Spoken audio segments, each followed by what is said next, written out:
We're here to talk about the state of cybersecurity report. And my name is Anu Roberts. I'm the Senior Director of Product Marketing here at CDK. And I am joined by Joe Bell, who is our VP of IT Solutions at CDK, and Jonathan Nguyen from Fortinet. He's our CISO at Fortinet, and we're lucky to have you. Thank you both for being here today. Yeah, thank you. Thank you very much. Yeah, you bet. Well, we did our second annual State of Cybersecurity report in the fall, and it's, I tell you, a hot topic. And Jonathan, I just wanted to open it up with you to get your perspective of, what are some of the trends going on in cybersecurity, just in the overall industry? Well, sure. In the industry, we're going through a phase of consolidation and really rationalization, right? There's this idea that we've gone from cloud first to cloud smart. And it's not just cloud, it's all things involving our infrastructure, our networks, and our security. The idea that we can't operate in silos or operate 68 different types of security products and be effective, right? So the major trends are this idea around a consolidation of platforms and vendors, but also the idea of what we call security-driven networking, which is that networking and security really need to work together to deliver that user experience that I think is at the heart of all retail and hospitality, but especially automotive, right? The stats say that 80% of all automobile purchase decisions are done by research before someone actually steps into a dealership. And that for auto parts, it's about 70% as well. So the ability to deliver that user experience as well as manage risk, I think that's the balance of the major overarching trend in the industry today. Yeah. So Joe, for bringing that down to the automotive retail space, what are some of the things that you're seeing? Well, some of the major trends that we're seeing, as we know, the automotive market is undergoing a lot of change right now. A lot of moving to cloud computing, a lot of changing as far as digital commerce is working and remote work. So much change is happening, and those open up attack vectors for various security efforts. So those changes are something we're highlighting. And Jonathan, what should automotive dealers be thinking about when it comes to their cybersecurity strategy? Yeah, sure. So it's twofold. On the one hand, automobile dealerships and the industry as a whole, the largest source of ransomware attacks and the largest source of attacks are against retail, hospitality, especially automotive, because automotive companies and dealers have so much payment card information, so much personal identifiable information. So we're still looking at, unfortunately, basics: asset management, configuration management, secure remote access, the ability to ensure that your employees or partners or customers can safely access your compute, wherever that is, whether it's on the showroom floor or whether it's in a cloud, a private cloud or public cloud. So in many ways, we're rationalizing around getting basic security hygiene done, but at the same time, how do we, in a cost-effective way, address those more advanced persistent threats? And at the same time, making sure that we're optimized across networking, security, and your computer. And Joe,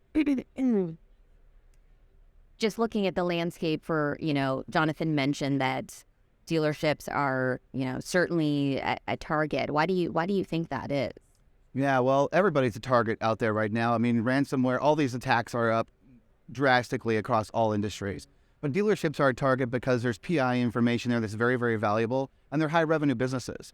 And also, historically, dealerships have not really invested a lot in cybersecurity mechanisms or plans or those sorts of things. And so they're kind of a target-rich environment. We, as I mentioned before, we just completed our second annual State of Cybersecurity report in the dealership. Yep. And one of the things that stuck out to me is that we're seeing a major priority within the dealer community to really focus on cybersecurity. In fact, 85% had stated it's very important or extremely important to them. Was there a couple things that stuck out? Yeah, there were. And I think you kind of touched on it. Awareness is much higher than it was last year, which is great. Defenses for antivirus and malware defenses are much higher than they were last year, as employee training. Some of the things that are lagging behind is actually having a plan, because awareness is great, but if you don't have a plan and you don't have a tested, proven kind of methodology, you're not quite there, right? You know you need it, but you don't quite have the plan in place to kind of get there. The other thing that's kind of missing out there is active real-time network monitoring and response plans. Those things are critical. So yay, awareness is up. That's great. some of that lower end kind of things that we see. Those defenses, like I said, anti-virus and phishing. Those are great. So, but there's more work to do as far as an active plan and defense systems. I just wanted to touch on just staffing in general. I know just in the automotive retail space has been a challenge just in general within the dealership. Yeah. When you look at that from a cybersecurity lens, what's the challenge that dealers are facing? Yeah, that's a big challenge because knowing your ecosystem and knowing your environment and being able to defend it, those are huge aspects of having a solid defense. So with the turnover, dealers are looking more towards managed services providers, right? So there's a lot of activity in that space, and so major turn there. Also, CISOs are a necessary component to a solid security plan and framework. Virtual CISO, that sort of thing is climbing in our space as well because it's makes more sense, right? So as you have these turnovers and these sorts of things that happen, these managed services, these outsourced environments, these outsourced skill sets make more sense. Yeah, absolutely. And Jonathan, I would just love to get your thoughts on what you're seeing out there as far as, are folks adopting more of a managed service? Like, how are they augmenting their staff? I know it's difficult just in general if you read anything in the cybersecurity space that talent is hard to find. I think most folks now realize that cybersecurity isn't a DIY. So finding the right partners is key. But I think one of the most underappreciated things in the marketplace, but I think the more innovative deals and retailers are seeing today is digital experience monitor.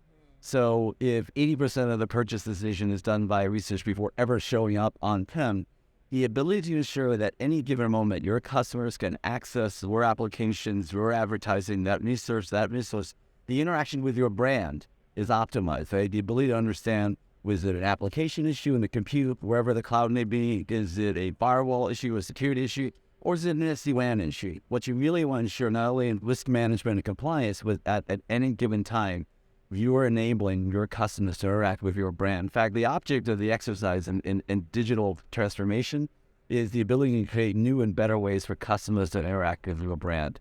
And so what I'm seeing now is not only security, but networking, and this notion that networking, security, and your compute all have to work together to deliver an optimized wow experience, if you will, right? Great. I think that's what we're getting as a marketplace. We're no longer fear, uncertainty, and doubt. Everybody understands how pervasive the challenges are.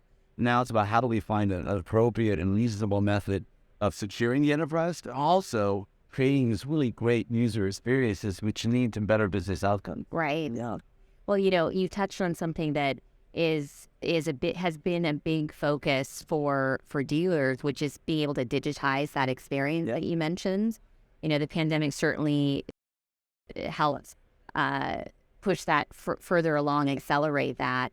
And that's, I don't think there's been enough focus of saying, hey, let's tie this together, make sure that this is another catalyst, another area. Innovative dealerships recognize that their entire business is a customer relationship because it's not the actual automobile. Right. It's really all the associated services, the lifetime relationship, right? And so what you're trying to do is enable what the marketing people call an omni-channel customer engagement model. And that gets facilitated when you have good security, good networking for investing WAN, and those things are integrated with your compute. And the really innovative dealerships understand that they can deliver that, they own that customer relationship. And that, right now, just so you know, the marketing research suggests it takes $34 to find a consumer. And if you integrate those things, the cost goes down to about $8. And that's how you move the needle as an IT leader. Yeah, absolutely. That's great. Great point. Interesting stat, too.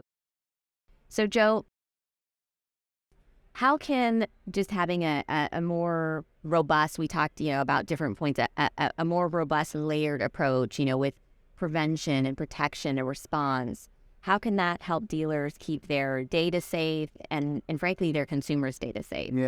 Yeah, that's a critical aspect of a good solid security defense. So when we think about protection, you're thinking about firewalls, you're thinking about malware protection, you're thinking about filtering of some sort, everything that you might use to build that protection. And the prevention mechanisms that come along with that would be, how do you alert yourself or your key staff to when things are occurring or when things that need someone to take a look at it, so this could be an event happening. And then that third aspect is, what do you do when an event is actually occurring, right? And this is where that plan comes into play. This is where the reaction models come into play. those three things, and those are absolutely critical to having a good stance when things are occurring. Yeah, and that last part on response, I just like you just mentioned it, but it seems like that often is the one overlooked piece. I mean, Jonathan, I don't know if you have any thoughts around. The first parts are really key. Yeah. 80% of data breaches can be prevented, with simple distributed control. Right. 25 years after joining this industry, I can't believe this, but we're still talking about asset management, security awareness training. I haven't even talked about advanced persistent anything. I'm talking about the no-no, Right. things we already know. But then the hard part is, oh my gosh, now it's happened. I will tell you, I've seen this personally. At the time of a breach or a major disruption, it's not when you ask, where's the incident response plan? Do we have an incident response team? As we said earlier, find that plan, drill ahead of time so you know which, especially as you go into that shared responsibility model. Right. With the cloud, of who is responsible for alerting, who's responsible for responding, who is responsible for what. And you don't want to find that out while you're in the midst of something, right? Yes. Yes. Absolutely. Yes. And it's so our overarching theme, it is complicated to having that plan in place, and even just things, who's going to talk to, if you need to notify maybe local or federal officials, who maybe you need to work with the media. I mean, these are all, it's not just the actual cyber attack, but it's also mitigating. When you engage in with clouds and service providers, they call it the shared responsibility model.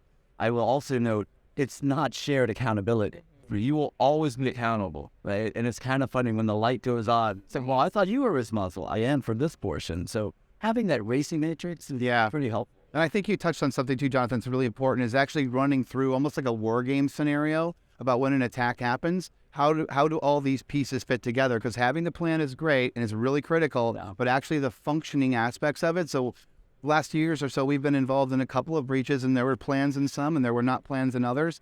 We had run through test scenarios with some, and I can tell you it's drastically different. You said it earlier too, when you're in the middle of dealing with a breach, adrenaline's running. There's a lot of things that are happening. It's hard to think through those solution sets unless you war gamed that out or done it previously. It's really important to test your plan. And there's that great cybersecurity expert, Mike Tyson. And he was once a boxer, but now he's a cybersecurity expert. And he said, every great incident response plan is, changes once you get punched in the face. That's great. Yeah, that's good. So I do want to just touch, obviously, the FTC safeguards is such a big focus. The deadline was extended, as we all know, from December to June 9th. Joe, obviously that extension is a big benefit, to dealers. How should dealers take a, look at that extension, and how can they take advantage and help meet that deadline? Sure. Well, first of all, just on the surface of it, it's 6 more months, right? So that's really, really important. If you start looking at what's in the safeguards, as I mentioned earlier, awareness is up, but activity is still a little bit low. So if you start looking at what's in there, there's a lot to do. There's a lot of forms to fill out. There's a lot of compliance measurements. And it's going to take a lot of time. So if you haven't started on it, you need to get going. So you have a gratis of 6 more months, but there's a lot to do across multiple trains. There's technology, there's informing customers and clients and your own folks. There's just a lot to do. It's a bigger hill than you think. Right. And then Joe, just to kind of close this out here, what are some of the things that CDK is helping our dealers with in their cybersecurity needs and their strategy? Sure. So the first thing to start with when you're taking a look at the FTC requirements is an assessment. So CDK is offering a free assessment. So come talk to your SCs and we can give you a free assessment to get started on this thing. And as I mentioned earlier, the virtual aspects of managed services and virtual CISOs, we have packages around those to kind of help you get started and help inform you through the FTC process. And that's just a very difficult series of things to do. So we're trying to help our dealers with understanding and bridging that gap between I read the FTC requirements, how do I get from there to here? And so there's lots of packages we have. Talk to your SCs about it. We're happy to help. That's great. That's great. Well, thank you both. It was a really great conversation. I really appreciate it. And thank you all for being with us today. Yeah, thank you.